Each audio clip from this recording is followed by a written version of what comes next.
Welcome to the SVG-TV evening news for Monday, January 15th. In the news tonight, with a rise in cases of the influenza A H1N1 virus or swine flu here in SVG, the Ministry of Health, Wellness and the Environment is considering offering influenza vaccines to those who are most vulnerable to severe illnesses. This is according to Medical Officer of Health Dr. Roger Duncan, who on radio on Friday said the routine influenza virus vaccines is not given in SVG. However, it is something that they plan to introduce very shortly and would offer, because of the limited quantities, to people who are most at risk for severe disease. In a news release dated January 11, 2024, the ministry noted that its surveillance committee recorded an increase in swine flu cases in SVG from December 5, 2023 to January 6, 2024, with 32 laboratory confirmed cases. And we would offer, because of the limited quantities, we'd offer to these persons who are most at risk for severe disease. But the people who really ought to protect themselves, people who are over 65 years old, people who have chronic illnesses, chronic kidney failure, diabetes, people who have cancers, people who are asthmatic, okay? The transmission is very, very, very much similar. So wash your hands, keep your distance, wear your mask. Where possible, get vaccinated. So if you have a high fever, which is high fever we quantify as over 38 degrees Celsius, you have a cough, you have a sore throat, and you're generally not feeling well. This could also be accompanied by abdominal pain, diarrhea, and vomiting. So you really need to, as I said, it's best if you're calling first to your doctor to let them know what's happening and let them know that you want to come in and you're going to come in. Dr. Duncan used the opportunity to advise families to prepare a family health plan and ensure that basic pain relief medications are available within their household, while noting that the most effective way to deal with flu-like symptoms is seeking professional medical attention. If somebody in the household gets sick, then you have to designate probably a single caregiver. So you don't want everybody in the household taking care of this sick person. You have to identify a space within your home that this person could isolate safely, without increasing the risk of infecting others. And you keep some basic medication home, something to relieve fever, and something to relieve pain, and probably some deconditions that you could get over the counter. But you have to have that sort of plan. Simple as the paracetamol. The paracetamol is going to help you to relieve the pain and fever. The cetamol is quite popular, but I want to caution, especially our elderly patients and our patients with hypertension and heart disease. I want to caution you about the use of cetamol. So if you're going to use cetamol, please seek the advice of your healthcare provider. But the paracetamol is fine. Rehydration salts are really good also, so make sure you stay hydrated. So you have pain relief and you stay hydrated. The Ministry of Health is also advising the public to take all the necessary precautionary measures to protect themselves from other infectious diseases such as COVID-19, dengue fever, and leptospirosis. The ministry said it will continue to monitor the situation closely and update the public accordingly. The Contingency Fund, which the government established in 2017 for rainy days, now stands at 61 million EC dollars. This is according to Minister of Finance, Economic Planning and Information Technology Camilo Gonzalez, who told Parliament during his wrap-up on the 2024 budget that as a result of the fund, in 2021 and 2022, the government was able to provide $20 million to help offset some of the challenges faced by the country as a result of the COVID-19 pandemic and the volcanic eruption. Never before in the history of St. Vincent and the Grenadines have we been able to set aside $61 million just in case something happens. Now, one thing for sure, two things for certain in St. Vincent and the Grenadines. Something will happen. A hurricane will hit us. A tropical storm will hit us. Some sort of disaster will befall us because we are vulnerable, small island developing states in the heart of the hurricane belt. And not to mention the big volcano we have in the north of our island, which has reminded us very recently. And Kikum-Jenny in our south. We have volcanoes at our north and our south. Never before has this government or any government in the history of St. Vincent and the Grenadines been able to say, we will set money aside and we will park it. And so that when something happens, we don't suddenly have to jump up and run around and see, oh my goodness, what are we going to do to clear the roads? What are we going to do to rebuild the houses? What are we going to do to rebuild the schools? What are we going to do to help the farmers? What are we going to do to pay people who have lost their jobs? No, of course we will ask for help. But now we know that we have in our own bank account money that we can help our own people of St. Vincent and the Grenadines. And that's a people-centered decision. That's what you want to cut. That's what you want to cut. You want to take away the money that we're setting aside for people. Minister Gonzalez further told Parliament that the decision of the government to establish the contingency fund is part of a series of decisions to better prepare St. Vincent and the Grenadines for the next disaster. Because if you accept that the next disaster is going to come, you have to prepare for it. If you know that a hurricane is going to come, you just don't know when it's going to come, but you know it's going to come. If you know it's going to come, you have to prepare for it. If you know the rivers are going to burst their banks again and flood, you remember the 2013 floods? The people who died as a result of the Bequia River. Little children washed away. If you know that that is going to happen, you prepare for the next time that is going to happen. It's not sexy to pack stone on the side of a river and say you're spending millions of dollars on river defense. But it's necessary if you want to be in a better shape when the next storm comes.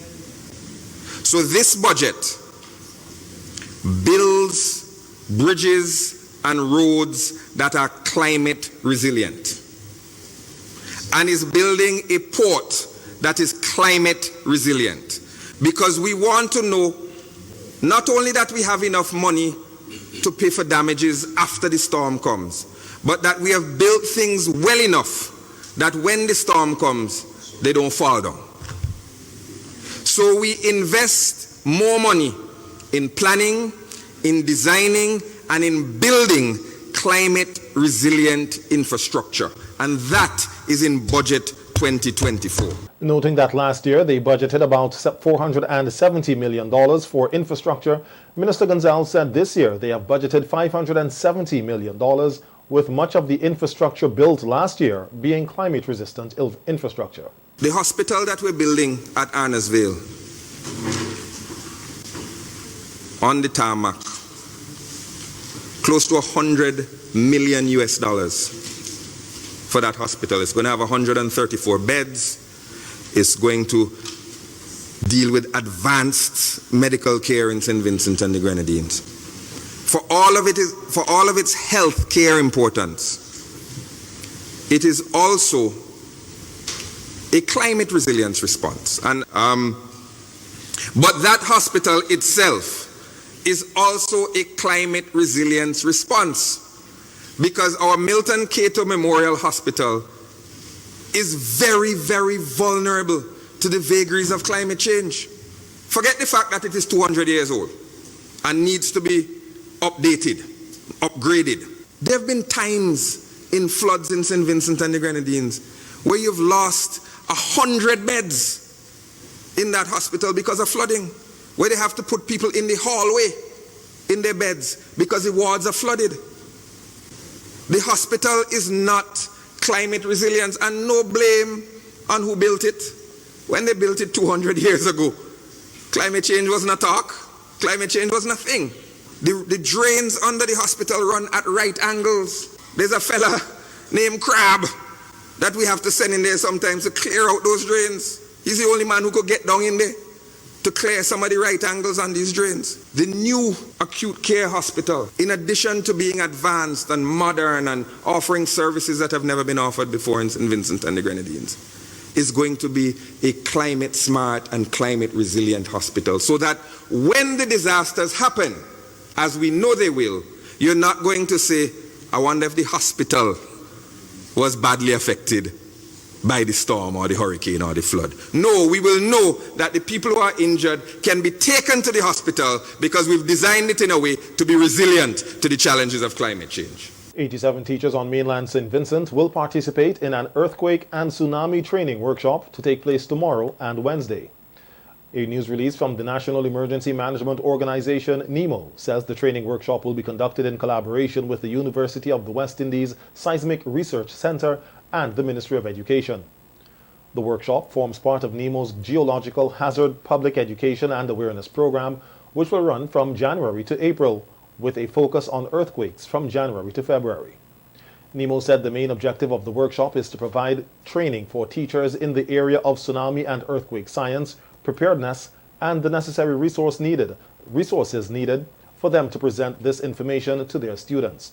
This includes PowerPoint presentations for different age groups of students at primary and secondary levels, along with in-class and homework activities and other audio-visual resources. The scientific information at the workshop will be presented by Professor of Geology at the University of the West Indies Seismic Research Center, Dr. Richard Robertson. The Earthquake and Tsunami Training Workshop will take place at the University of the West Indies Open Campus at Richmond Hill, with the opening ceremony expected to commence at 9 a.m. The roadworks at the Bluff Road in La Pompe, Bequia are ongoing, much to the relief of road users. The deterioration of the road forced temporary works to commence. The Deputy Director of Grenadines Affairs, Carlos Williams, said the damage to the road was not as alarming as was originally thought. However, the repairs were needed. We hear more in this report. Of work and the intensity of the work that went into this, and it sort of defied a lot of what we have heard, where people were saying that it is caving in, it is dropping in, which is far from the truth. And the fact being, yes, there is some problem with relationship to climate impact. Deputy Director of Grenadines Affairs, Carlos Williams. A section of the road and retaining wall were in a deteriorated state, which worried residents, and one that was brought up in Parliament by Parliamentary Representative for the Northern Grenadines and Leader of the Opposition New Democratic Party, Dr. Godwin Friday. While he welcomed the work, he is of the view that repairs should not have been temporary. My fear is that the money that they're investing now and the work that they're doing, that will become the permanent fix, or at least will delay dealing with fixing the road properly for the long term. This is a waste of public resources, that they should have dealt with it earlier, and they would not now be having to do this hurry repair that they're trying to do now, which nobody in the community has any confidence in. What they need to do is to deal with the permanent repair of the road, the realignment of the road, and to deal with that urgently. Williams said the road repair has been treated with urgency. It remains a project that we will continue to address in the long term. But what is going on here and what you're seeing is intended to bring immediate relief and immediate fix, to allow for a series of other things to happen. A series of other things, including continue work on the road restoration here on Bequia into Paget Farm, which will allow for the realignment project, which will take the road inland. But before any of that can be done, we need to fix this. We need to make it safer. Repair works are in the advanced stage as the 150-foot retaining wall gets closer to completion sometime later next month. At first, the condition what we met here wasn't suitable for driving, and now we get the work. Now we're making our preparation. So at first we do some digging. The digging that we done here, we go down 7 feet under the ground, blind the ground, and now we're making the preparation with the steel to actually get ready to cast. Workmen are thankful to the drivers who have been patient. Well, it's been good. The honest thing, it's been a good job so far. The honest thing, the traffic and so on, a little tight and so on, but you have to understand. But so far, so good. Good start. So at least we have a start. For SVG-TV News, Larissa Pogsley-Kidd.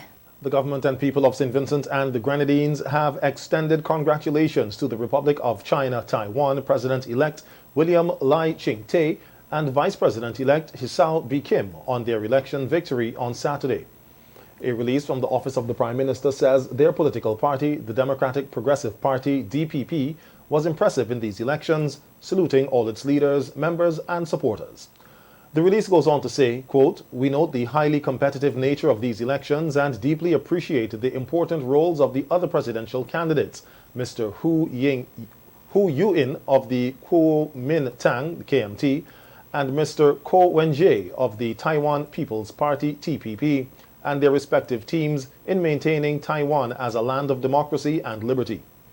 Above all, the people of the Republic of China, Taiwan, are to be highly commended for their exemplary, peaceful, and thoroughly democratic elections, which constitute a model for some neighboring countries in Asia. The government and people of St. Vincent and the Grenadines look forward to further strengthening of the excellent relations with the government and people of the Republic of China, Taiwan." The news release further states that Prime Minister Dr. Ralph Gonsalves has already transmitted his congratulations orally to the President-elect and his team, and has signaled his intention to attend the formal swearing-in ceremony in May in Taiwan. This country's 5th Technical and Vocational Educational and Training Institute was opened today in North Leeward at the Petit Bodel Secondary School. In providing an overview of the North Leeward Technical Institute, Chief Education Officer K. Martin Jack said the occasion marked a significant milestone in their journey to ensuring the nation's youth are empowered with the requisite skills and knowledge necessary for a sustainable future. The commencement of training at this facility on September 28, 2023, made it the 5th Technical Institute operating in St. Vincent and the Grenadines under the auspices of the Ministry of Education. The North Leeward Technical Institute joined its sister institutes, Barley, Camden Park, Kingston, and the Georgetown Technical Institutes, which all have a proven track record of excellence in the delivery of training and certification in CVQs and NVQs and the CSEC-TVET subjects. Indeed, the evidence is there to prove that graduates from these institutions are now either continuing their educational pursuits at the St. Vincent and the Grenadines Community College or gainfully employed in various sectors locally, regionally, and internationally. The commissioning of this facility could not have come at a better time. It comes at a time when TVET is swiftly moving to the top of the agenda. At the heart of the vision of the Ministry of Education is a desire to foster a culture of excellence, innovation, and entrepreneurship among our youth, and the programs offered at this facility is designed to ensure it is a hub for learning, where persons can acquire practical skills that are directly applicable to the demands of today's rapidly changing industries. Martin Jack says one of the key features of the North Leeward Technical Institute include the newly refurbished Foods Lab and a quantity of state-of-the-art equipment for building technology or construction programs received in November last year from under the World Bank-funded Human Development Service Delivery Project. She said the team of 16 at the North Leeward Technical Institute, led by Leon Murray, comprises of 6 instructors, 6 lab assistants. Sorry, that should be 9 instructors, 6 lab assistants, and a clerk typist. This team of dedicated, experienced, and proactive TVET professionals are passionate about nurturing the skills and providing individual guidance to each trainee. They have gone above and beyond the call of duty to ensure that the reintroduction of a technical institute in North Leeward became a reality. This comes as no surprise, however, as it is common knowledge that the people of North Leeward are special. They exhibit excellent work ethics, they are disciplined, go-getters, and resilient. Hence, putting this team together was not difficult since the talents were readily available and, most importantly, qualified to deliver the necessary training. Special mention must be made of the youthful lab assistants because their presence on the team at the North Leeward Technical Institute today is testament to the fact that the purpose of TVET is to enhance individual employability, support economic development, and promote social cohesion by preparing a skilled and adaptable workforce. They are all from North Leeward and are certified in their specific skill area in CVQ level 1 or 2 and are now working alongside the instructors. In his address at the opening ceremony for the institute, which will be used by the students and young adults in the North Leeward area, Minister of Education Curtis King told the gathering that it is a significant step forward in their collective effort to provide quality education to all citizens. As the Minister of Education, I am committed to ensuring that every student in our country has access to the best possible education. This new technical institute, the fifth of its kind here in St. Vincent and the Grenadines, is testament to that commitment. This new technical institute, like the others in Barley, Camden Park, Kingston, Georgetown, will provide students with the skills and knowledge they need to be successful in today's rapidly changing world. The establishment of this North Leeward Technical Institute is part of the government's program of expanding technical and vocational education and training across St. Vincent and the Grenadines. In fact, we just came out of a budget exercise, and Budget 2024 has allocated just over $1 million East Caribbean dollars for the commencement of the construction of a TVET facility in Union Island. $120,000 is allocated to the financing of the design and other related services for a TVET center in the Maraqua community. Additionally, Budget 2024 allocates $440,000 to finance our ongoing TVET development project that will include, among other things, the purchasing of equipment and furniture and training for TVET personnel. Minister King said the nationwide expansion taking place in TVET is part of the government's continued efforts to align the education system to their development agenda. We in this government have consistently articulated the important role that education can play in the transformation of our economy and society from the backward state which we inherited from our colonial rulers. In the earlier period, we invested heavily in the removal of the barriers that prevented many of our children from gaining access to the various categories of our education system, especially early childhood,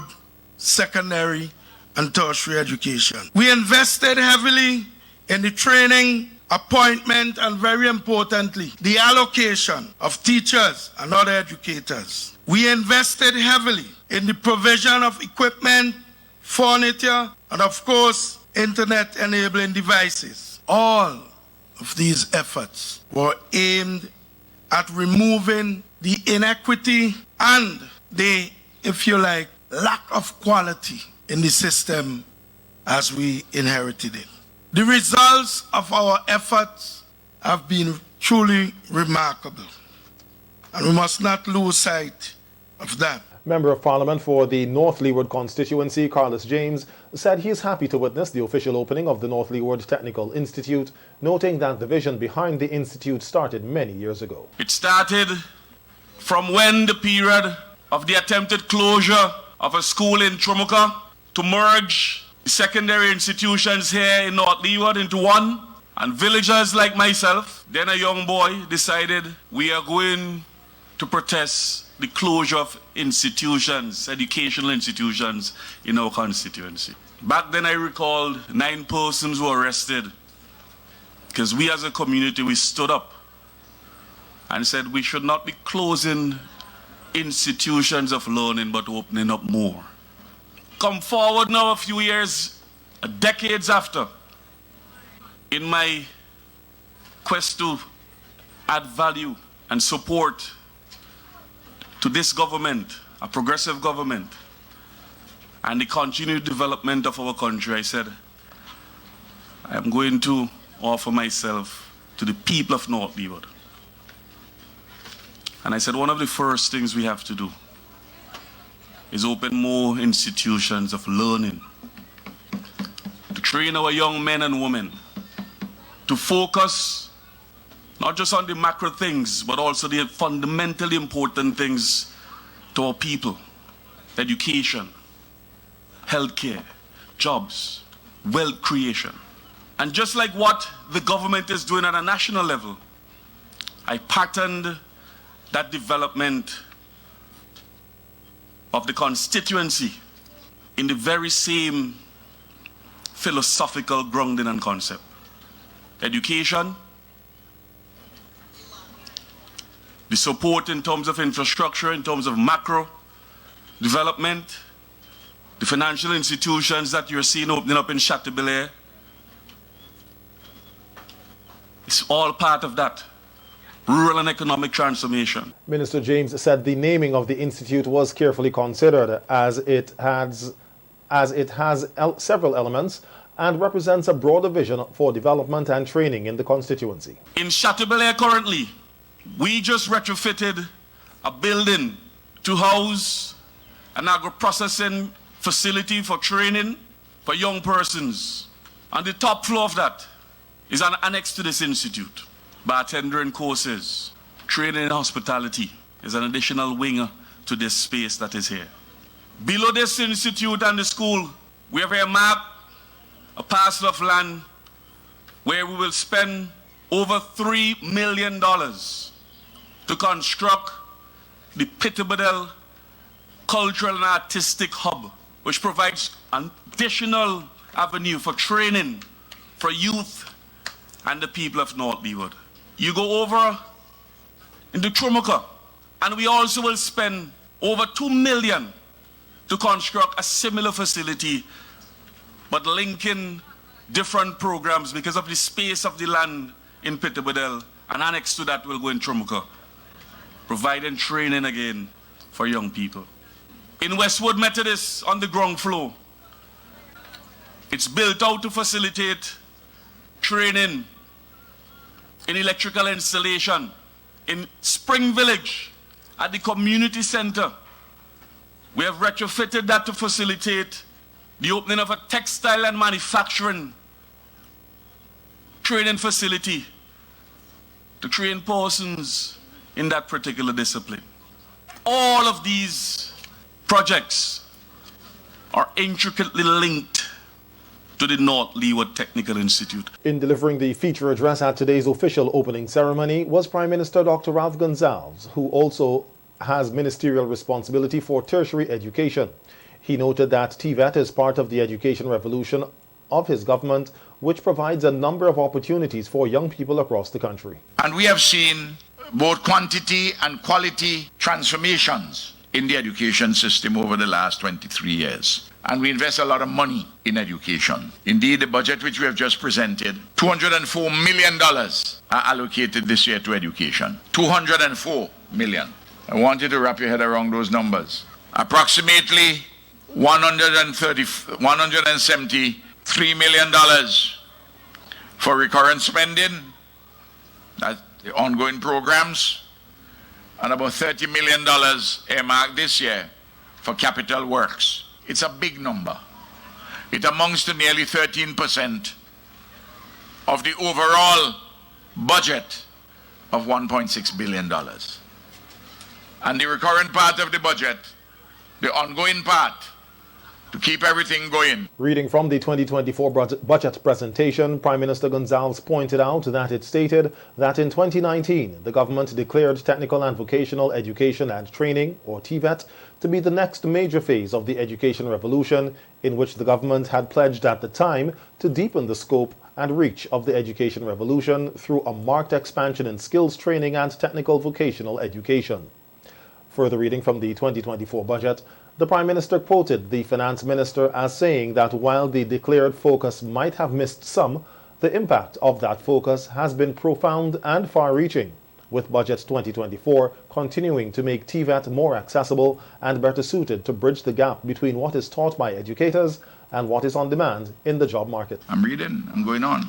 2023 was another banner year in the award of Caribbean vocational qualifications and national vocational qualifications to TVET learners, the CVQs and the NVQs. Since the declared focus on TVET education and certification in 2019, we have gone from issuing over 200 CVQs to over 1,000 last year. Well, I'll explain what a CVQ is. You know, we do things. We went to Parliament and we passed a law entitled the Sector Skills Development Agency, an institution which is charged, among other things, with assessing individuals to grant them CVQs and NVQs. At the time, the opposition opposed the establishment of the Sector Skills Development Agency. They said, you're only creating more institutions and more expense. You can't have a education officer deal with that. If you don't got a vision about how the thing playing out, keep your mouth shut. No, children and fools must not play with edge tools.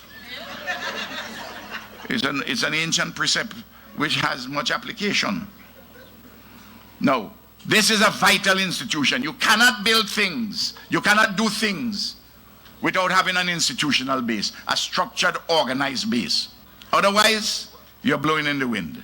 And the CVQs, what the CVQs do, and hear me clearly, the CVQs, this qualification allows you to apply for a CARICOM Skills National Certificate to travel to any CARICOM country without requiring a work permit. The Prime Minister also used the opportunity at the opening ceremony to identify what he termed as the 4 main functions of education: to train critical minds to receive and transmit universal culture with a Caribbean particularity, to train individuals with the requisite skills to man the production apparatuses in a modern economy, to inculcate in students tried and tested values of the Caribbean civilization and its Vincentian component, and having a healthy mind in a healthy body. And the Camden Park Technical Institute also continues to play an important role in helping persons develop technical vocational skills. On radio today, trainee at the Camden Park Technical Institute in General Cosmetology, Ayanka Scott, hailed her experience as a great one thus far, having been involved in the training program for the past 3 months. Additionally, instructor of the General Cosmetology program, Deborah Alfred MacDonald, said she is pleased with the progress of the program. It's very easy to learn, for sure. And it's just different. And if you come with the intention to learn, you will learn. My mother is also a hairstylist, so seeing how the hair inspired me, and I wanted that for myself. So for one, we do pedicures and manicures, and also shampooing, conditioning. Well, cosmetology has just been started. Okay. Has just been started at CPTI. This is the first time the program is being done. And we have 11 trainees so far. And I am proud to say that we have 2 males. So we are running away from the stigma. We are getting away from the stigma that males cannot be hairstylists. And I am so proud and pleased to say that my 2 male trainees couldn't plait a box braid. A box plait.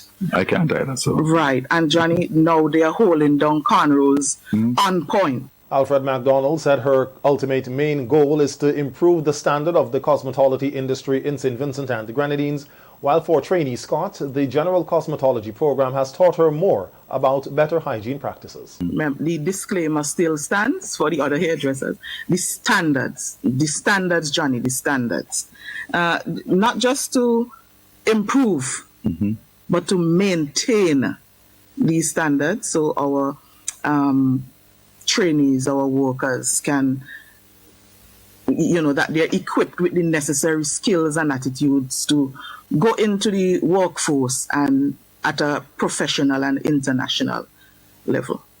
Because I've learned how to properly sanitize before and after clients, proper ways in greeting the clients, and how to maintain a good relation with the client. The Camden Park Technical Institute offers several training programs, including electrical installation, food and drinks service, welding, general office administration, and much more.